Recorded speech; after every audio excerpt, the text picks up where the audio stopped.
ఐదేళ్లు చిలకలూరిపేట ప్రజలను మోసం చేసిన సీఎం జగన్ ఏ ముఖం పెట్టుకుని చిలకలూరిపేటకు వస్తున్నారని టీడీపీ అభ్యర్థి ప్రతిపాటి పుల్లారావు ప్రశ్నించారు. ఎడవల్లి ఎస్సీ రైతుల భూములను జగన్ తన బినామీ కంపెనీలకు ఇప్పించింది నిజం కాదా అని అడిగారు. జగనన్న కాలనీ అని చెప్పి ఇక్కడ మంత్రి చేసిన భూదందా పూర్తి కాని జగనన్న ఇండ్ల గురించి సీఎం జగన్ రెడ్డి చెప్పాలని పుల్లారావు డిమాండ్ చేశారు. దళితులకు ఇచ్చిన బెడవల్లి భూముల విషయంలో మాట తప్పాడు. రేపేం సమాధానం చెప్తాడని మేము అడుగుతూ ఉన్నాం. మాట తప్పాడు, పట్టాలు ఇస్తానని చివరికి భూములు గాజేసి ఒక కార్పొరేషన్ పెట్టి వాళ్ళ అనుమతులకి ఈ గ్రానైట్ క్వారీలు అడ్డగట్టేటువంటి దుర్మార్గ ఆలోచన చేశారు. 2 టిడ్కో ఇళ్ళు 5 ఏళ్ళు అయింది. ఎందుకు ఇవ్వదా? 90% పూర్తయింది, 98% పూర్తయింది. ఎందుకు పేదవాడిని మోసం చేశారు? 5 ఏళ్ళు ఎందుకు ఇవ్వలేదు? 2% పని పూర్తి చేయడం చేత కాలేదా? ఎందుకు పూర్తి చేయలేదని మేము ప్రశ్నిస్తాం. పూర్తి చేసి 4512 ఇళ్లలో ఎందుకు పేదవాడు అక్కడ చేరి కాపురం చేసుకునేటువంటి వస్తువులు ఎందుకు క్రియేట్ చేయలేదని మేము అడుగుతాం. 2% పని 98 నేనే పూర్తి చేశా. ఏ సమాధానం చెప్తారు? ఈ చిలకలూరుపేట 4512 ఇళ్ళు, అక్కడ 2000 ఏమో ఫౌండేషన్ వేసాం, అక్కడ 3000 శాంక్షన్ తెచ్చాం. 10,000 ఇళ్ళు ఈ చిలకలూరుపేటకు వచ్చి ఉంటే ఈరోజు పేదవాడికి ఇంటి స్థలం ఇల్లు అవసరం లేదు, అందరికి వచ్చి ఉండే. జగనన్న కాలనీలు అది ఒక అవినీతి. మొత్తం ఎకరాలకు డబ్బులు తీసుకోవడానికి తప్ప గుదేవరి పనులు ఎవరుంటారు పోయి?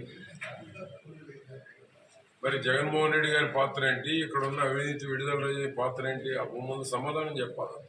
పేదవాడి పేరిట 50 కోట్లు కాజేశారు ఈ నియోజకవర్గంలో. దీనికి సమాధానం చెప్పమంటున్నా నేను. అదేవిధంగా 4వది అన్నిటికన్నా చిలకలూరుపేట ప్రజలను మోసం చేసింది అమృత స్కీమ్. లింగంగుంటలో వచ్చినప్పుడు 65 కోట్లు, లేటెస్ట్ 1 ఇయర్ క్రితం 65 కోట్లు శాంక్షన్ చేశారు. మా చెల్లెమ్మ అడిగిందని 65 ఇస్తున్నారని బ్రహ్మాండంగా చెప్పాడు. ₹1 రిలీజ్ చేయదా? మోసం కదా ఇది?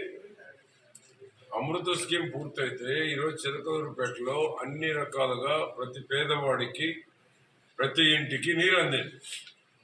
ఈనాడు నువ్వు చేసింది ఏంటి? 5 ఏళ్లలో వాళ్ళ భూములకు పట్టాలు ఏదైనా ఉంటే రద్దు చేసి మీ భూములు మీకు పట్టాలు ఇస్తానని చెప్పాడు. ఏం చేశాడు? చివరికి ఎకరాకి 8 లక్షలు, ఎకరాకి 25 లక్షలు ఇవ్వాలి. ఇవ్వాల్సింది ఇప్పుడు 25 లక్షలు కూడా కాదు. అది వాళ్ళ భూములు వాళ్ళకి ఇస్తే వాళ్ళు గ్రానైట్ చేసుకుంటారా, ఏం చేసుకుంటారా, అది వాళ్ళ ఇష్టం. నువ్వు మాట తప్పావు. మేము ప్రశ్నించేది దళితులకు ఇచ్చిన బెడవల్లి భూముల విషయంలో మాట తప్పాడు. రేపేం సమాధానం చెప్తాడని మేము అడుగుతూ ఉన్నాం. మాట తప్పాడు, పట్టాలు ఇస్తానని చివరికి భూములు గాజేసి ఒక కార్పొరేషన్ పెట్టి వాళ్ళ అనుమతులకి ఈ గ్రానైట్ క్వారీలు అడ్డగట్టేటువంటి దుర్మార్గ ఆలోచన చేశారు. 2 టిడ్కో ఇళ్ళు 5 ఏళ్ళు అయింది. ఎందుకు ఇవ్వదా? 90% పూర్తయింది, 98% పూర్తయింది. ఎందుకు పేదవాడిని మోసం చేశారు? 5 ఏళ్ళు ఎందుకు ఇవ్వలేదు? 2% పని పూర్తి చేయడం చేత కాలేదా? ఎందుకు పూర్తి చేయలేదని మేము ప్రశ్నిస్తాం. పూర్తి చేసి 4512 ఇళ్లలో ఎందుకు పేదవాడు అక్కడ చేరి కాపురం చేసుకునేటువంటి వస్తువులు ఎందుకు క్రియేట్ చేయలేదని మేము అడుగుతాం. 2% పని 98 నేనే పూర్తి చేశా. ఏ సమాధానం చెప్తారు? ఈ చిలకలూరుపేట 4512 ఇళ్ళు, అక్కడ 2000 ఏమో ఫౌండేషన్ వేసాం, అక్కడ 3000 శాంక్షన్ తెచ్చాం. 10,000 ఇళ్ళు ఈ చిలకలూరుపేటకు వచ్చి ఉంటే ఈరోజు పేదవాడికి ఇంటి స్థలం ఇల్లు అవసరం లేదు, అందరికి వచ్చి ఉండే. జగనన్న కాలనీలు అది ఒక అవినీతి.